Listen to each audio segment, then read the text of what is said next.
présente Éric Michaud, qui travaille au comité logement Ville-Marie, qui va faire le point de presse avec moi et vous parler plus de la réalité montréalaise. Donc aujourd'hui, nous déclenchons une série d'occupations de terrains et de bâtiments dans différentes régions au Québec sur le thème pour du logement social ici. Donc nous interpellerons à la fois les gouvernements du Québec et du Canada, car les prochains mois seront cruciaux pour le logement social. En effet, le gouvernement québécois a annoncé sa volonté de revoir ses approches en habitation, en révisant notamment le programme Accès Logis, qui est le seul programme au Québec qui permet de créer du logement social. Et celui de Justin Trudeau a promis une stratégie canadienne sur le logement pour l'automne. C'est pour ça que nous intensifions la pression aujourd'hui. Donc, nous voulons les convaincre par les actions que nous entamons de l'urgence de mieux mettre en œuvre le droit au logement. Donc, le contexte et la volonté d'agir que nous avons exprimés fait en sorte que les gouvernements pourraient, si la volonté est au rendez-vous, relancer le logement social. En effet, nous sommes déçus par les deux derniers budgets du gouvernement canadien et québécois et convaincus qu'ils peuvent faire plus, surtout qu'ils en ont les moyens. Le FRAPLUS explique mal que les investissements cumulés par les deux derniers gouvernements cette année se soient conclus par seulement 3 000 nouveaux logements sociaux. En effet, ceci avait été coupé de moitié les deux dernières années, fait que ça répare même pas les dégâts finalement engendrés les deux dernières années par les coupures d'austérité. Pourtant, le dernier budget de l'État présentait un des surplus les plus importants de l'histoire du Québec. Et les conditions de vie déplorables dans lesquelles vivent les personnes les plus pauvres ont été ignorées par celui-ci. Du côté d'Ottawa, c'est 11,1 milliards de dollars qui ont été annoncés. Cela peut paraître un investissement conséquent, seulement il faut se rappeler que celui-ci a été déclaré sur 11 ans et à l'échelle de tout le Canada. Fait que c'est très très peu et ça ne peut pas répondre aux besoins criants du 1,5 million de ménages qui sont mal logés au Canada. À l'échelle du Québec, ce sont 270 000 ménages locataires qui ont des besoins impérieux de logement, car leurs logements sont trop petits, trop chers ou insalubres. Et à Montréal, notamment, les besoins sont criants aussi. Je vais passer la parole à Éric qui vous explique. Alors, c'est ça, comme vient de le dire Céline, la situation est dramatique dans plusieurs régions du Québec par rapport à la pénurie de logements sociaux, en particulier à Montréal où les besoins sont très grands. Selon les données du dernier recensement de 2011, il y a plus de 102 000 ménages locataires qui affectent plus de 50 % de leurs revenus à se loger à Montréal. Au détriment d'autres besoins essentiels, on parle autant de se nourrir, de se soigner, de se déplacer en transport en commun. La liste d'attente de l'Office municipal d'habitation de Montréal compte plus de 24 000 ménages sur la liste.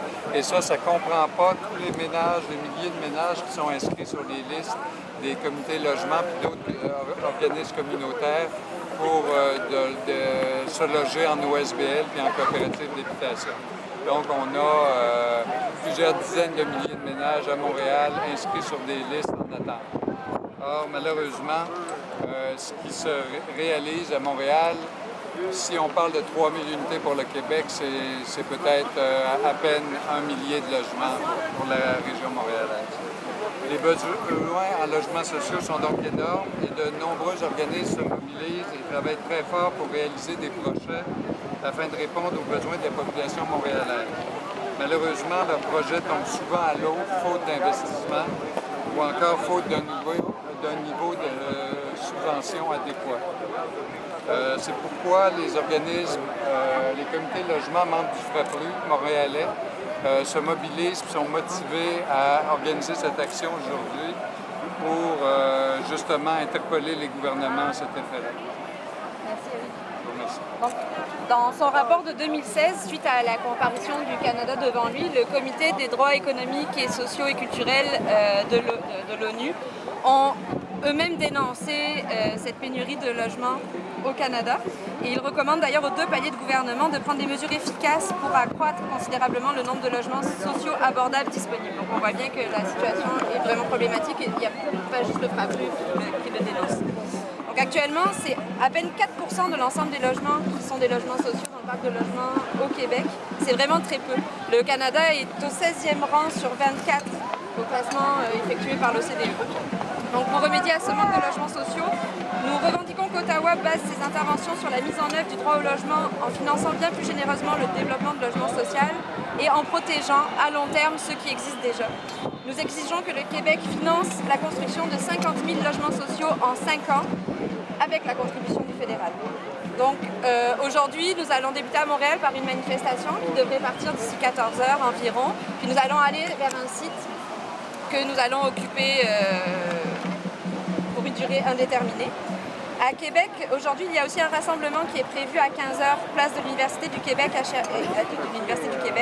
et à Sherbrooke à 13 h. Il y aura également des actions le 23, demain à Beauharnois, et le 24 à Rouyn-Noranda, en Abitibi-Témiscamingue, et à Rimouski. Les lieux d'occupation seront dévoilés au fur et à mesure. Est-ce que vous avez des questions? En fait, au niveau des 3000, vous dites qu'il y en a seulement eu quelques-uns des 3000 qui étaient promis au niveau des gens qui ont été construits pour le plan social. En fait, sur les 2 dernières années, ce que je disais, c'est que jusqu'à 2015, c'était 3000 logements sociaux déjà qui étaient annoncés. Chaque année pas annoncés. Évidemment, il y en a encore beaucoup qui se construisent. Mais depuis 2015, ils les ont trouvés de moitié. Donc, on s'est retrouvé juste avec 1500 logements sociaux chaque année. Là, on revient au taux initial, mais c'est réparé avec tous les pots cassés en fait, ces dernières années. Et c'est pour ça. Ouais. 10 000 par année. Oui, 50 000 enfants.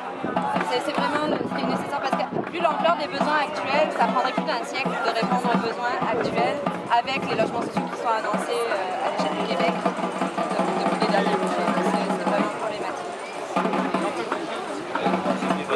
Céline Magoutier, M-A-G-O-N-I-E-R. Vous donnez un communiqué à je suis citée.